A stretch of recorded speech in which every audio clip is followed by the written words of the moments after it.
marching feet of a conqueror. Across the vast territory of China, the tread of Japanese legions heralds another of the great conquests of history, relentless, inexorable. Only one thing might stop this advance: intervention by a great power willing to risk war. Such intervention might have been caused by the incident which it is the function of this film to describe. But the hosts of Japan march on. Assuredly, it is history which we are watching in this theater today.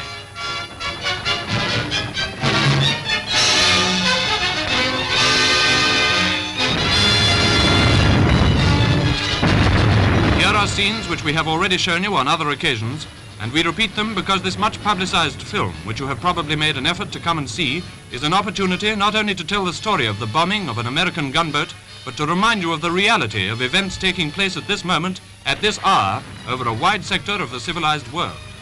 And it is the camera alone which makes possible this reproduction of contemporary history. If the knowledge which a realistic film diffuses, if the emotions excited by it mean anything to you, remember this to the credit of films and the men who go out and make them.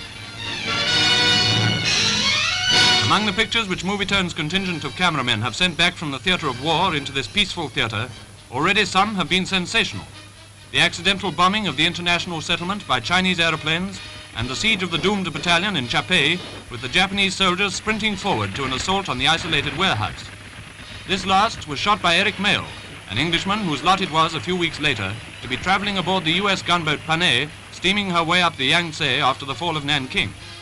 Throughout the days prior to the city's collapse, refugees had been swarming over the boats on the river, pleading for sanctuary. Among the shipping, observe a white two-funneled vessel, which is the Panay.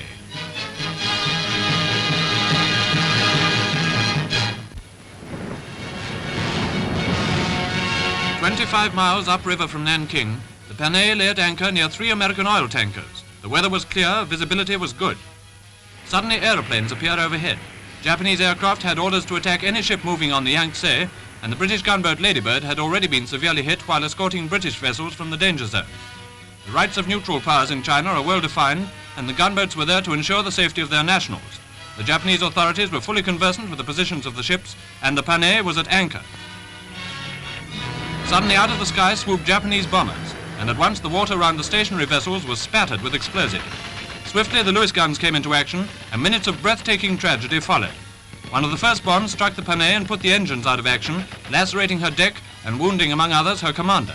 Men struck by splinters carried on. The Lewis gunners stuck to their vain task. Soon it became clear that the Panay was doomed, and the order to abandon ship was written on the deck by an officer who had been wounded in the throat and so was unable to give the order verbally. The injured, who numbered 60% of the ship's complement, were got away into the 2 small boats to make for shore nearly a mile away.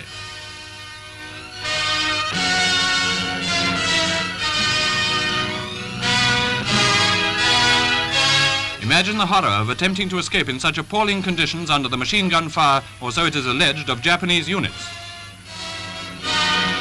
To reach safety, one man at least had thrown himself overboard to swim in the freezing stream. And all the time the Panay settles lower in the water, her foremast broken in 2, her decks littered with empty cartridge cases, her guns, now silent, pointing with aimless irony at the sky. Each boat makes several trips, and the last load of casualties leaves the Panay. Down she goes. Survivors watch the doom of their ill-fated ship with the chagrin which only a sailor can feel at such a loss. From the bank, Eric Mayle, who took these pictures, continues filming the grim scene. It is stated by observers that a Japanese boat put out from the shore and turned a machine gun on the ship as she was sinking. Was this the Japanese boat in question? In the high reeds which fringed the shores of the great river, a period of stoic heroism and silent suffering ensues, as each boatload of survivors finds a haven of refuge at the creek side. Such medical assistance as can be rendered is the next task of the unscathed, and doctors give succor in this unparalleled and unforeseeable situation. A compatriot bends over Sandro Sandri, Italian newspaperman, who lies in agony on his side, mortally wounded. There is cheery fortitude in evidence, and one casualty sends a wave of reassurance to the audiences of the world. And in the meanwhile, the Panay has gone. The only remaining signs of the outrage on the Yangtze, the burning oil tankers beached on the opposite shore. The work of evacuating the foreign little party starts, and fearful of attacks being renewed, the order is to proceed inland to the nearest village. 5 miles of weary trudging brings them to Ho Sien, where the casualties are set down on their stretchers. Lieutenant Anders, who, wounded in the throat, chalked the order to abandon ship on the deck, lights a cigarette with both hands heavily bandaged. From Ho Chi Minh, the journey is continued by canal to Han Shan, another 20 miles, and sampans, or open junks, provide the transport, a difficult journey to comparative safety. After this incredible onslaught from a sudden and almost unseen enemy, the immunity from immediate danger must have spelt relief. But we can imagine how, when so much that was unexpected had happened in so short a time, the survivors of the tragedy must have wondered whether they were to reach their goal alive. Here the story is nearly ended. The furor aroused by the incident having checked the zeal of irresponsible Japanese airmen, the survivors are transferred aboard British and American gunboats at Ho Chi Minh. The scene moves to Shanghai, and from aboard the United States cruiser Augusta, we watch the approach of HMS Ladybird with the first survivors. Mayle and Admiral Yarnell, commanding the American squadron, discuss the terrible experience which has embittered the relations of America and Japan. And past the Japanese battleship Itzumo, with her flag at half-mast, comes the Ladybird. British gunboats played a part in this episode, which we should only have expected American vessels to play had the positions been reversed.